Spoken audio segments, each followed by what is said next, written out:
Hi, it's me again with Corel drawing tips. I just realized I've lost my toolbox. Okay, this object has a fill. My no fill is right there. But if I've been looking for a color way down here, my no fill is gone because it's at the top of the list. So you have to painstakingly go back there. Okay, I'm going to show you two ways you can do this. I think I've done a video on this, but I don't think this much. We're first of all going to go to Tools, Options, Customization, and with Show All Items, you don't have to, but No Fill.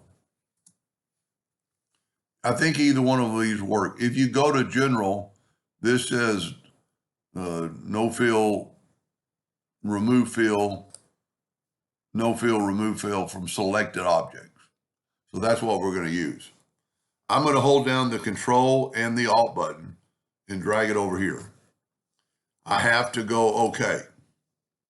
Now I can take this and not holding anything down, just drop it right there. That will be there forever. Now I could go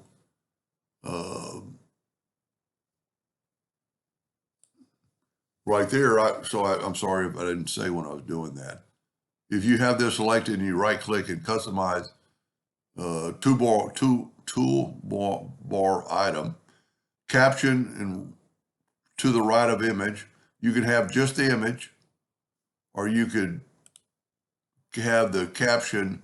If you don't have this filled up, this would be good to have because you know it's no fill. So when I want to take this and I'm going to go no fill, regardless of where I am on here, I mean, I could be way up here, my no fill's gone, but it will always be right there.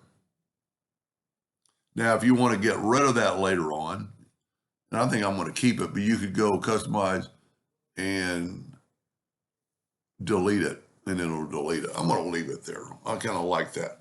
Now, I'm going to show you another thing we could do. Let me get back to the top so I can get that dark blue again.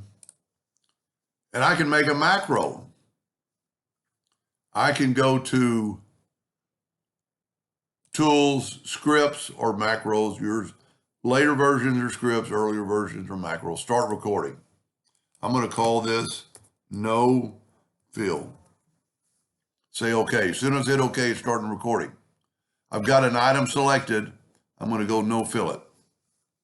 That's how easy it is. Go back to Tools, Scripts, and stop recording. Now let's put that back and let's go to Tools, Scripts, and Scripts or macros, depending on what you're supposed to say. And there it is right there, no fill. It is underneath global macros, recorded macros, no fill. I'm going to double click on it and it does it. Now you don't want to have to go through all that. Let me put the fill back. And I'm going to right click on here and I'm going to assign it a keyboard stroke. And I'm just going to put escape, the escape button. It's already the current one. I already did it. So let's just kind of start over. I'm going to delete that. So you would type in, and all you have to do is hit the escape button and assign it. Then you have to say OK. So now if I have a bunch of items with fill, and you always want, when you make a macro, you always want to do this to make sure it works. I'm going to click it. I'm going to hit the escape button, escape button, escape button. That easily, you took away the fill.